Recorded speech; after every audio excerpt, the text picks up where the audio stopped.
muringaniza amatara araje, muringaniza amatara araje, araje, dore araje, dore araje, itegure dore.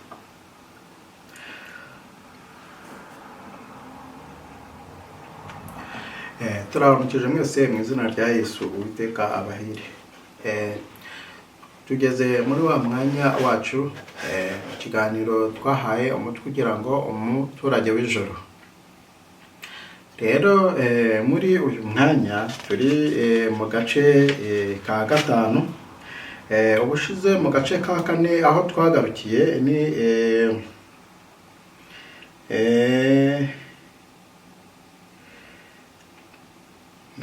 ahantu twagarukiye ubushize ni ku bwaguke bw'amategeko, ndetse turanakomeza kugira ngo dusozanye n'ubwo bwaguke bw'amategeko. Ariko noneho rero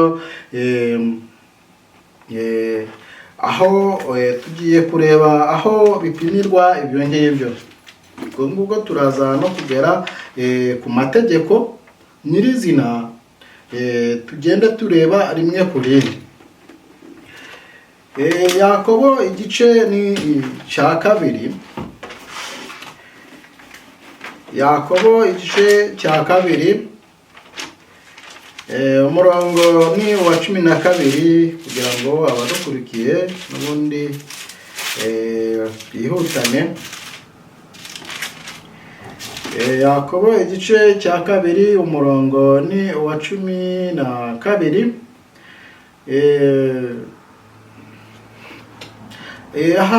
Handitse ngo amategeko agomba kumvirwa kumaramaje. Umuntu wese, aho ni ku murongo wa 10, umuntu wese witondera amategeko yose agasitara kuri rimwe aba yacumuye yose. Kuko wavuze ati ntugasambane, ni wavuze ati ntukice, nuko rero nudasambana ariko kwica uba uyacumuye amategeko yose. Mvuge iki? Muvuge kandi mukore nk'abajya gucirwa urubanza n'amategeko atera umudendezo. Muvuge kandi mukore nk'abajya gucirwa urubanza n'amategeko atera umudendezo. Niyo mpamvu ijambo ry'Imana rijya ritwihanangiriza yuko udashobora kureka gukora icyaha kimwe ariko ugakora ikindi ngo wibwire ko uri umukiranutsi, kubera yuko iyo wishe itegeko rimwe n'ubundi yose ubuyishe. Niyo mpamvu rero umuntu wumva yuko ari umuturage w'ijuru, iyo ndi kuvuga umuturage w'ijuru bashatse kuvuga ngo umuntu umurago w'ijuru, umuntu uyoborwa n'ingoma y'ijuru. Mu ngoma y'ijuru habayo abakiranutsi, kandi amategeko atumenyesha ibyaha akadutera gukiranuka. Iyo twitwa abakiranutsi kubera yuko nta tegeko na rimwe twishe, ariko iyo wishe itegeko niyo ryaba ari ritoya kurusha ayandi yose uba wayishe yose. Niyo mpamvu Imana itazihanganira umuntu uwo ari we wese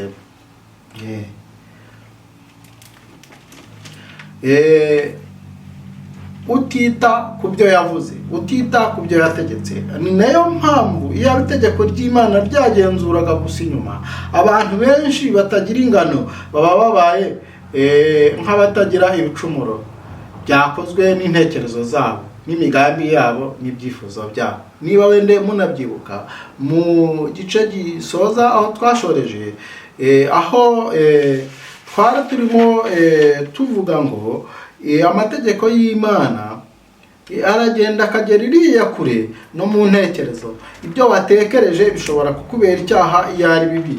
Ushobora kuba watekereje ugatekerereza umuntu nabi, nawe ugasanga nawe ubwo ngubwo wabaye inyuma ye nkawe. Noneho ariko itegeko ry'Imana ryagennye ko no mu mutima imbere mu ntekerezo hacya hakera. Imana ishaka ko ibitekerezo byacu bigendana n'igipimo Imana yadushiriyeho. Igipimo Imana yadushiriyeho ni iki? Ni amategeko. Mu gitabo cy'Imigani igice cya 24, igitabo cy'Imigani igice ni cya 24, umurongo waho ni uwa 8 kugeza ku wa 9.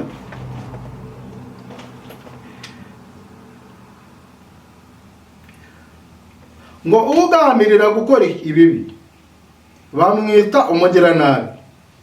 Imigambi y'umupfapfa nicyo cyaha, kandi umukobanyi ni umuziro mu bantu. Aya magambo arumvikana ngo ugambirira gukora ibibi bamwita umugiranabi. Ni ukuvuga ngo umuntu wakoze gahunda, umuntu wapanze gahunda yuko ibintu bibi bizakorwa, uwo nguwo nawe aba ari kimwe. Ubwo ngubwo nupanga uko inzu ya runaka izapfumurwa, umuntu wagiye kubishyira mu bikorwa agafatwa, n'ubundi iyo afashwe akavuga ngo nabipanganye na runaka, nawe uragenda.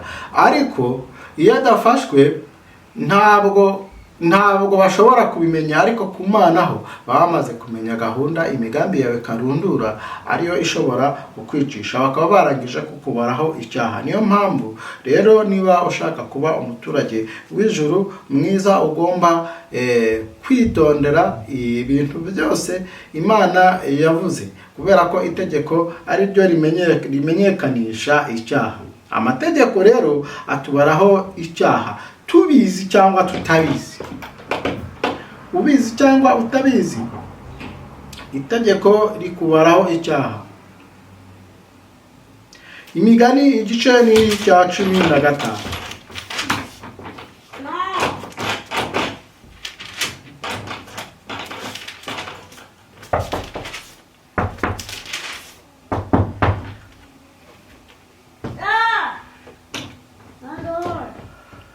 Imigambi mibi ni ikizira ku Uwiteka, ariko amagambo anezeza aratura. Umurongo wa 26 igice ni cya 15. Imigambi mibi ni ikizira ku Uwiteka, ariko amagambo anezeza aramutunganira. Urarikira indamu ateza urugo rwe imidugararo, ariko uwanga impongano azarama. Barabyumva neza, birumvikana neza aya magambo yuko amategeko y'Uwiteka aragutse kandi agera kure cyane. Noneho rero twihute dukore iyo bwabaga.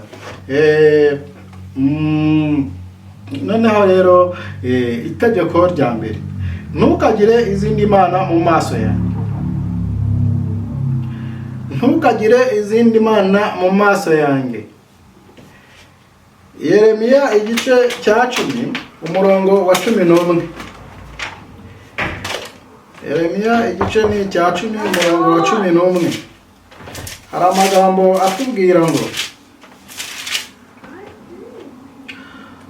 muzababwire mutya, izo bita imana zitaremye ijuru n'isi zizacibwa ku isi no munsi y'ijuru. Iyo ni imana ituma buri muntu wese wumva yuko hari izindi mana zitigeze zibasha kumurema. Iyo mana waremye y'igiti, iyo ubwaho hari ububasha gufiteho, ariko ukishyira munsi y'ububasha bwayo. Ngo muzababwire muti, imana niyo yaremye isi n'imbaraga zayo, isi n'abayirimo yayikomeresheje ubwenge bwayo, ijuru yaribambishije ubuhanga bwayo. Ayo ngayo ni amagambo ugomba kumva kandi ugasobanukirwa. Mu gitabo cy'abakurambere n'abahanuzi paje 154, twumve ko Imana yahaye abaheburayo icyubahiro. Ntukagire izindi mana mu maso yanjye. Ibyo dukunda byagabanya urukundo dukunda Imana, cyangwa bikatubuza kuyikorera. Nibyo tuba tugize Imana. Kuvuga ngo wakunda inka zawe kurusha Imana, kurusha ikindi kintu cyose kibaho, ubwo ni Imana. Wakunda amazu yawe, wakunda imitungo yawe, wakunda ibintu byawe, ndetse wakunda n'abantu bawe kurusha uko ubitekereza. Ubwo ngubwo ukaba ari bo ugize ibigirwamana, kubera yuko Imana ntabwo ishobora kubona umwanya w'imbere mbere yuko hari icyo ukunda kuyirusha. Imana rero dusaba yuko tugomba kuyikunda kurusha ibindi byose. Noneho ntukiremere igishushanyo kibajwe. Ntukiremere igishushanyo kibajwe. Iryo ni itegeko rya kabiri.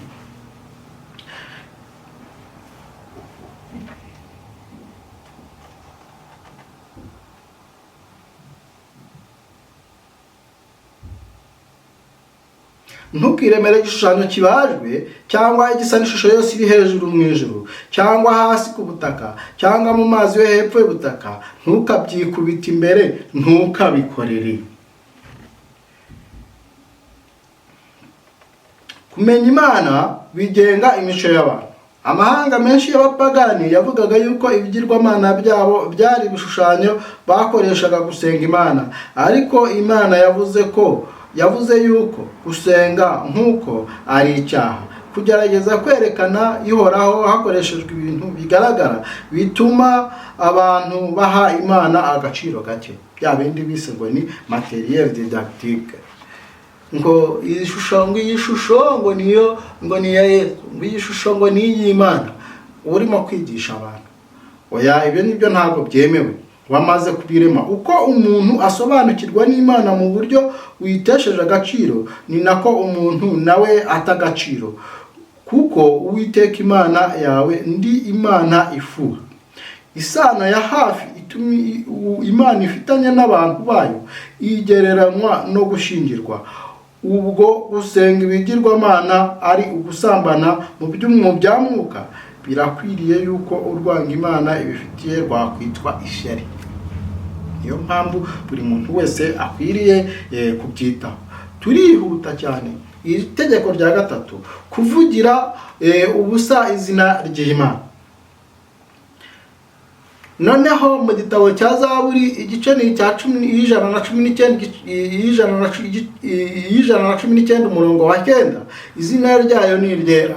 Mu buzima busanzwe turubahana, twebwe ubwacu turubahana mu buzima busanzwe. Ntukavugire izina ry'Imana ubusa. Muri Zaburi, igitabo cya Zaburi 119 umurongo ni uwa 9. Reka tuhasome. Haranditse ngo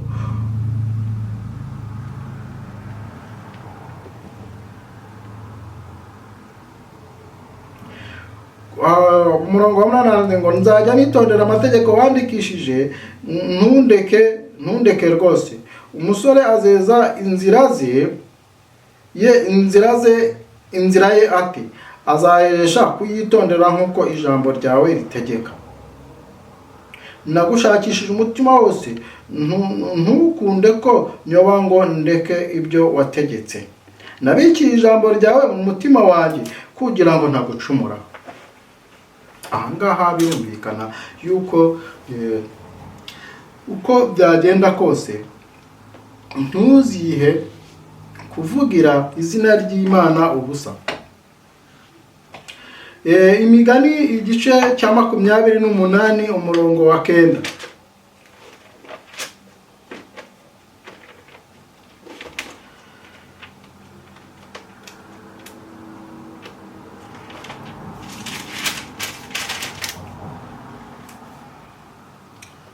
Uweze w'amatwi ngo atumva amategeko, gusenga kwe kuba ari ikizira. Uweze w'amatwi ngo atumva amategeko, gusenga kwe kuba ari ikizira. Hari abavuga ngo amategeko yakuweho, ariko bakavuga ngo bari gusenga Imana, kandi nyamara utenda kubyumva akavuga yuko amategeko yavuyeho kandi Imana yarayashyizeho itazanayakuraho, atazigera navaho. Uwo nguwo rwose uko byagenda kose ni ikizira kuwiteka. Matayo 15, mureke mwumve. Matayo 15 umurongo wa 10, umurongo wa 8 n'uwa 9.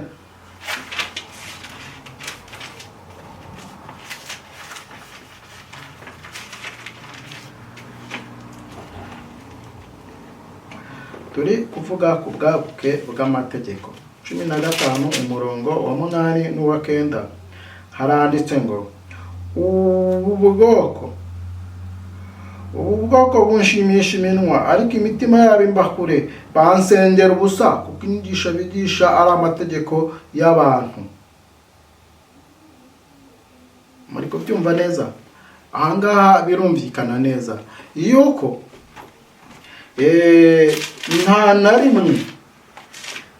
na rimwe itegeko ry'Imana rizasuzugurwa ngo ujye imbere ngo uvuge ngo Imana ngo Imana iri kunyumva, reka da ibyo uri kuvuga rwose birayibihiye. Ndetse mu gitabo cya Matayo igice cya 5 umurongo wa 17 Yesu ahageze aravuga ngo mwitekereza ko naje gukuraho amategeko cyangwa ibyahanuwe, sinaje kubikuraho ahubwo naje kubisohoza. Kandi ndababwira ukuri yuko ijuru n'isi kugeza aho bizashirira amategeko atazavaho n'inyuguti n'imwe cyangwa n'agace na gato, kugeza aho byose bizarangirira. Ahangaha rwose arabishoje mu kuri kwinshi.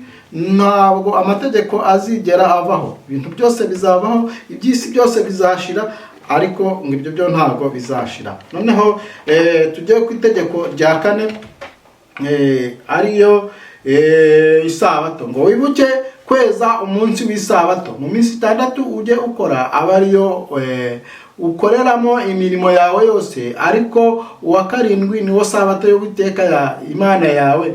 Ntukagire umurimo wose uwukoraho wowe ubwawe cyangwa umuhungu wawe cyangwa umukobwa wawe cyangwa umugaragu wawe cyangwa umuja wawe cyangwa itungo ryawe cyangwa umunyamahanga waba uri iwanyu, kuko iminsi 6 ari Uwiteka yaremyemo ijuru n'isi n'inyanja n'ibirimo byose, akaruhukira ku munsi wa 7. Nicyo cyatumye Uwiteka aho umugisha umunsi w'isabato akaweza. Isabato ntimenyekanishijwe nk'aho ari umuhango mushya, ahubwo yabayeho mu irema, kuko yerekana Imana nk'umuremyi w'ijuru n'isi, itandukanya Imana y'ukuri n'Imana z'ibinyoma. Ubwo ngubwo isabato ni ikimenyetso. Uko byagenda kose, uko wasenga kose, iminsi wasengaho yose, uramutse utitaye ku munsi w'isabato ngo uweze nk'uko Imana ibishaka, ubwo ngubwo nawe uba uri muri wa mugabane w'aba bandi basengera Imana ubusa.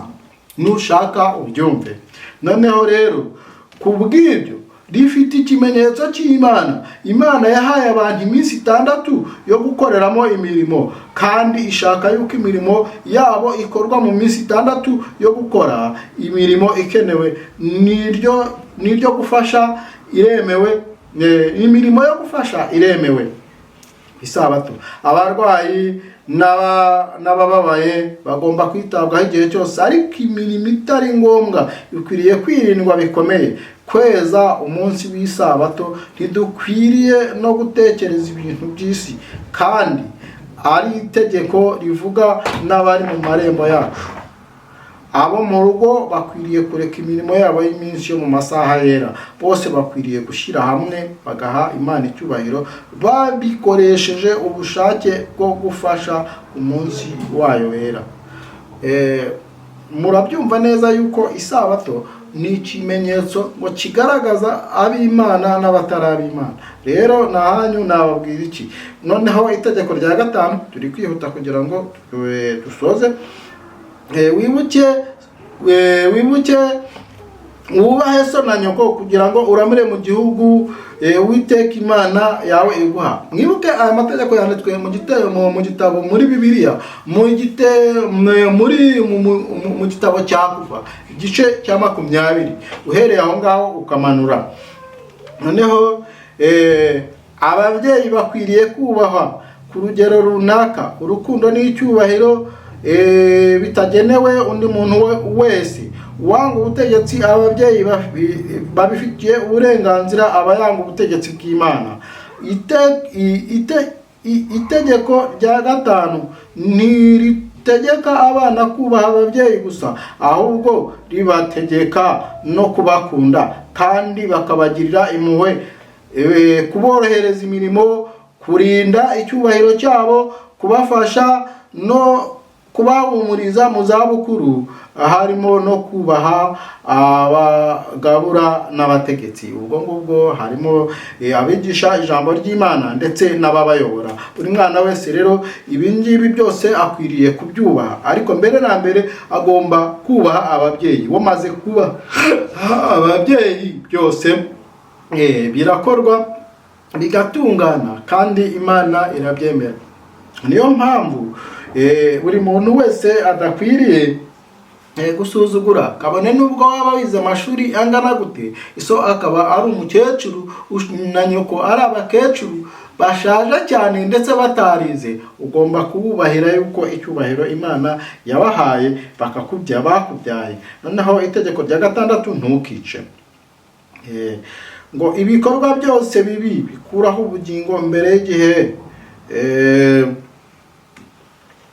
Ariko wende tukiri ahangaha nubwo dushaka kwihuta cyane, Abefeso igice cya 6, ahangaha ni kuri rya tegeko, mu mbabarire ndasubira hejuru, ry'ababyeyi ryo kubaha ababyeyi, itegeko ribwira abana mu gitabo cy'Abefeso igice ni icya 6, umurongo waho ni uwa mbere. Haranditse ko bana mujye mwumvira ababyeyi banyu mu mwami wacu uko ari byo bibakwiriye. Ubahe se na nyoko, iri ni ryo tegeko rya mbere ririmo isezerano kugira ngo ubone amahoro uramire mu isi. Namwe base nimugasharire abana banyu, ahubwo mubarere mubahana mubigisha iby'umwami wacu. Murumva neza yuko iri jambo, iri tegeko rya 5 ririmo kubaha. Ngo namwe mbata mujye mwumvira abashobuja bo mu mubiri nk'uko mwumvira Kristo, mububashye muhinda imishitsi kandi mutaryarya mu mitima yanyu, ntimukabakorere bakibahagarikiye gusa ngo mumere nk'abanezeza abantu, ahubwo mumere nk'imbata za Kristo, mukore iby'Imana ishaka mubikuye ku mutima. Ahangaha murumva ni itegeko rikomeye cyane. Ariyo mpamvu nshatse kubigarukaho, nuko ngo ababyeyi namwe mugomba kwigisha abana ibijyanye n'iby'Imana. Uko mwubaha Imana akaba ariko mwigisha abana nabo bakabubaha. Noneho n'imbata nazo, abakozi ba buri munsi no mu mirimo dukora buri munsi, aho tuba mu makampani, ntugomba gukora uko supervisor aguhagaze hejuru. Ugomba kumenya inshingano zawe n'ibyo ugomba gukora, ukabikora ukiranutse, ukabirangiza. Ntukorere ijisho. Burya no gukorera ijisho naryo biba muri iri tegeko. Gukora ari uko baguhagaze hejuru, bagenda ukikorera ibyawe kubera ko ntawe kureba. Udakora kubera yuko ibintu hari wabirangije cyangwa inshingano zawe wazirangije. Noneho Yohana igice ni cya 19 umurongo wa 26. Mwumve naho hari amagambo akomeye cyane. Yohana igice cya 19 umurongo wa 26. Naho tugiye kuhagera tuhavuge aya magambo. Nuko Yesu abonye nyina n'umwigisha yakundaga ahagaze bugufi, abwira nyina ati, mubyeyi nguyu umwana wawe. Aho ngaho Yesu yari agiye kuva mu isi, ariko abona yuko nta wundi azamusigira. Arangije aramubwira ati, nguyu umwana wawe. Yari yaramuteganyirije. Bishatse kuvuga ngo namwe bana uko byagenda kose mugomba guteganyiriza ababyeyi banyu uko byagenda kose. Noneho maze abwira umwigisha ati, nguyu nyoko. Uhereye uwo mwanya umwigisha amujyana iwe. Ahangaha urumva nyina yarageze no mu zabukuru, ariko mugomba no gutega abana nabo bagomba guteganiriza ababyeyi babo ntibazandagare bageze mu zabukuru. Niyo mpamvu bakwiriye kumva ko bagomba kubahesha ishema bakishima. Noneho rero tujye muri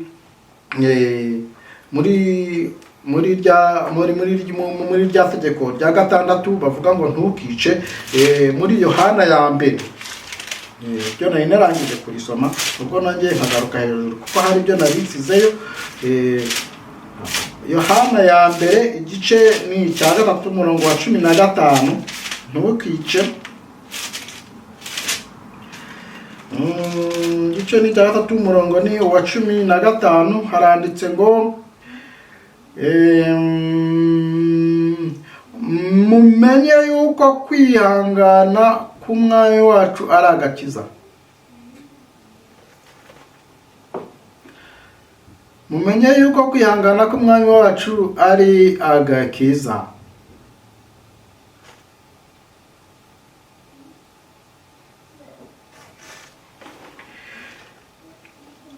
Nuko mwene data ukundwa Pawulo yabandikiye ababwirije ubwenge yahawe ndetse no mu nzandiko zose yavuze ibyerekeye ibyo, icyakora zirimo bimwe biruhije.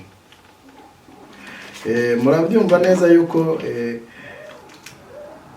buri muntu wese abwiriye gukurikiza ibyanditswe byera kugira ngo ibashe kumuyobora mu nzira, kuko inzira ducamo ijya mu ijuru ntabwo igaragarira amaso y'umuntu uwo ari we wese, ku buryo waba ugicamo intambwe zawe ziba zigaragara uko ugenda, kubera yuko Imana hari ibyo yaduhishe ariko ibihishurira mu ijambo ryayo. Imigani igice cya 17, ihangana mpagere, 17, igice cya 17, umurongo ni uwa 15, yaranditse ngo ushinyagurira umukene abatuka iyamuremye, uwishimira ibyago by'abandi ntazabura guhanwa. Ahangaha kuri iri tegeko nk'uko twabisomye bya 5, igihe cyose umuntu yagize ibyago ukishima yuko yagize ibyago, ubwo nawe wabaye umwishi. Impande ebyiri iyo zirwana ukishimira bapfuye kuri ya ruhande ngo bapfuye, ngo ahubwo hapfuye bake, ujye umenya yuko nawe ubwawe wabaye umwe mu bicanyi ijuru ryamaze kukwandikira, nk'uko twamaze kubisoma yuko itegeko ry'Imana rirasesera rikagenda rikagera hehe, rikagera kure. Ibyo ngibyo byose Imana ibizabizana mu rubanza kugira ngo bikubere umushinja. Mu gitabo cya Ezekiyeli igice ni cya 25, bikwihuta kugira ngo tudatinda cyane, kwigisha birebire bijya bigora abantu kubyumva. Umurongo ni uwa 3, Ezekiyeli 25, umurongo ni uwa 3, haranditse ngo ubwire bene Amoni uti nimwumve ijambo ry'Uwiteka ngo uku ni ko umwami Uwiteka avuga ati, kuko wagize ngo awa ukishima hejuru y'ubuturo bwanjye bwera igihe bwanduzwaga, kandi n'igihugu cya Isirayeli igihe cyahindukaga amatongo, n'inzu ya Yuda igihe bajyanwaga ari imbohe, nicyo gituma ngiye kugabiza ab'iburasirazuba baguhindure, bazagerereza iwawe, bazakubakamo amazu, bazakurira imyaka, bazakunywera n'amata. Murumva neza yuko uko byagenda kose Imana ntabwo yihanganira umuntu wishimira ibyago abandi bageze, ahubwo Imana ni inyamahoro, Imana ni urukundo, ishaka yuko n'abantu bayo mu mwituze n'amahoro bababazwa n'ibibabaje abandi, bakishimana n'abishimye, bakababarana n'abishimye. Noneho itegeko rya 7, ntugasambane, ni rirerire cyane, ntugasambane, niryo tugezeho.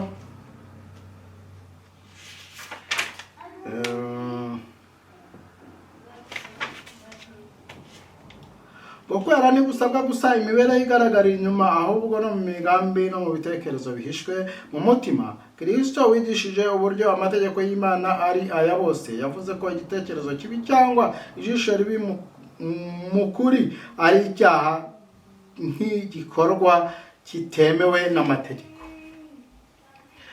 Niyo mpamvu ni dusoma muri Bibiliya Imigani igice cya 6 umurongo ni wa 24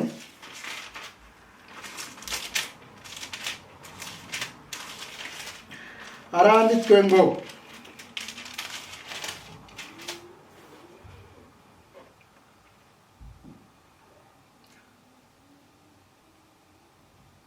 uko itegeko ari itabaza, amategeko ari umucyo, kandi ibihano byo guhugura ari inzira y'ubugingo, byakurinda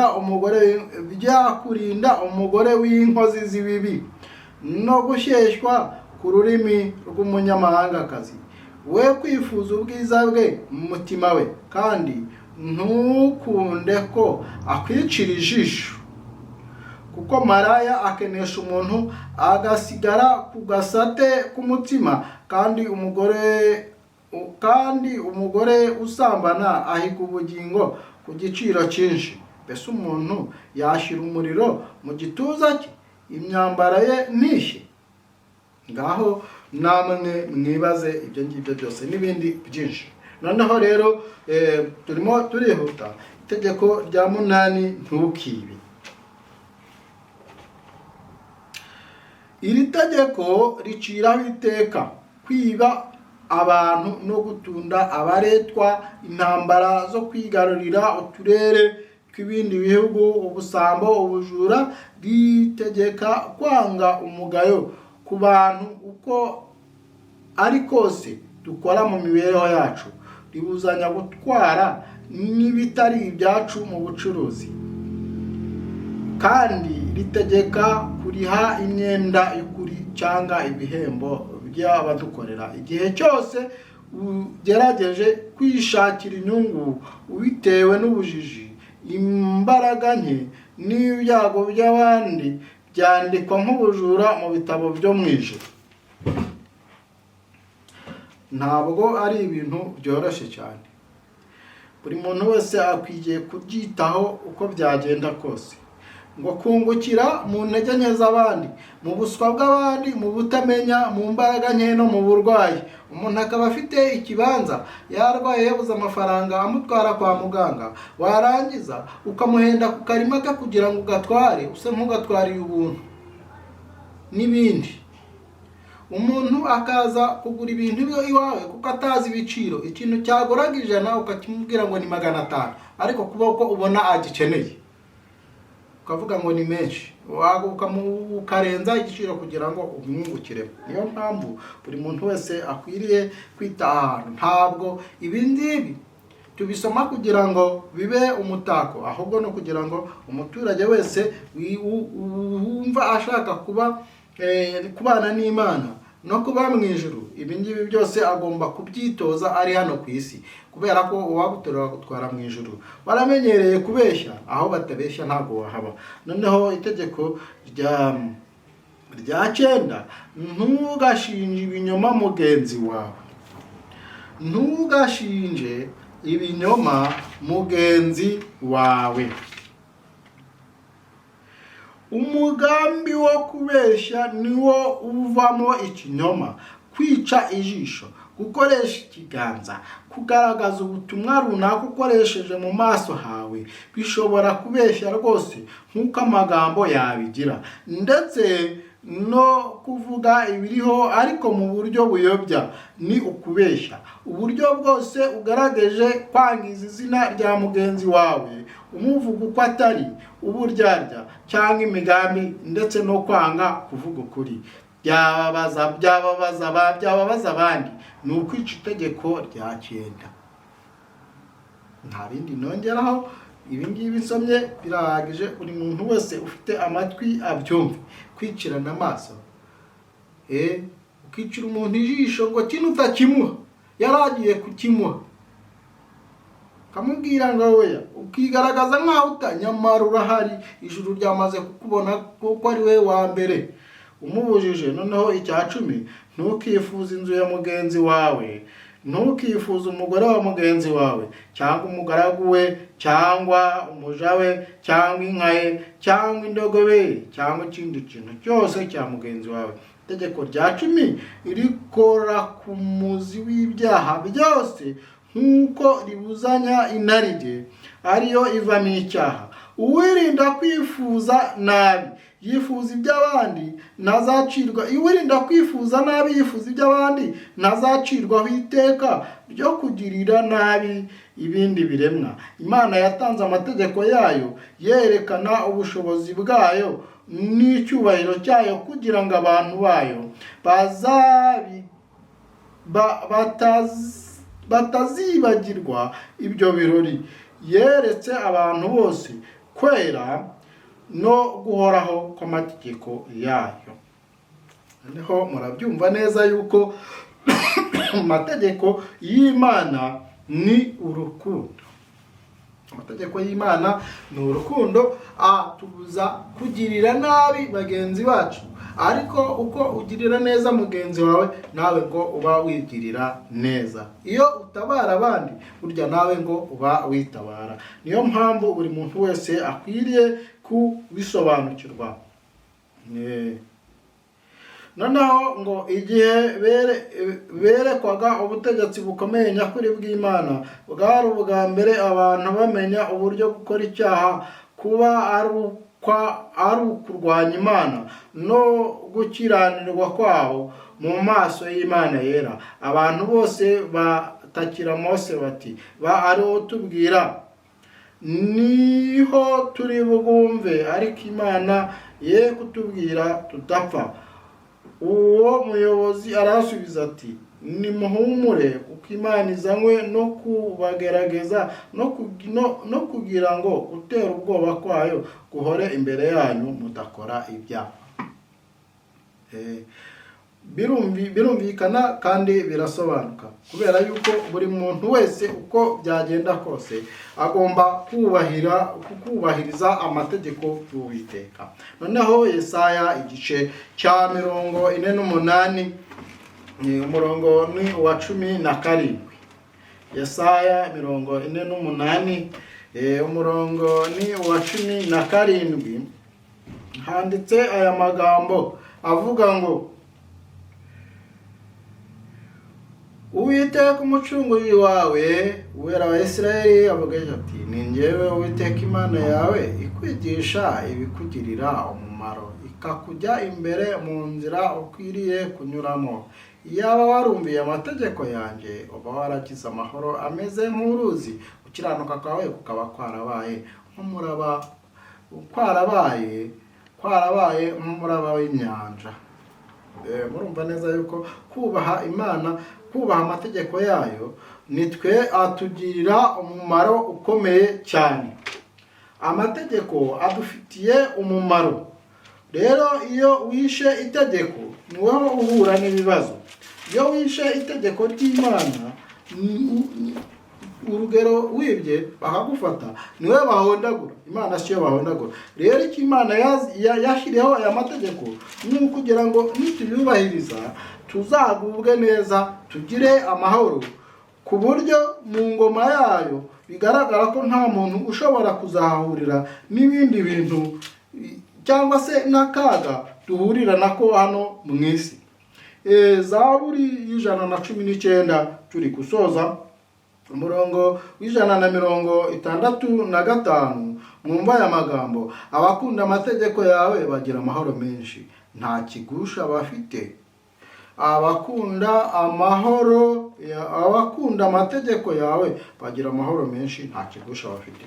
Niyo mpamvu umuturage w'ijuru aho ava akagera agomba gukunda amategeko y'Uwiteka, maze akagira amahoro, akanyura mu nzira nta gusitara, akagenda neza yemye. Imana idufashe kandi iduhe kubikurikiza mu izina rya Yesu.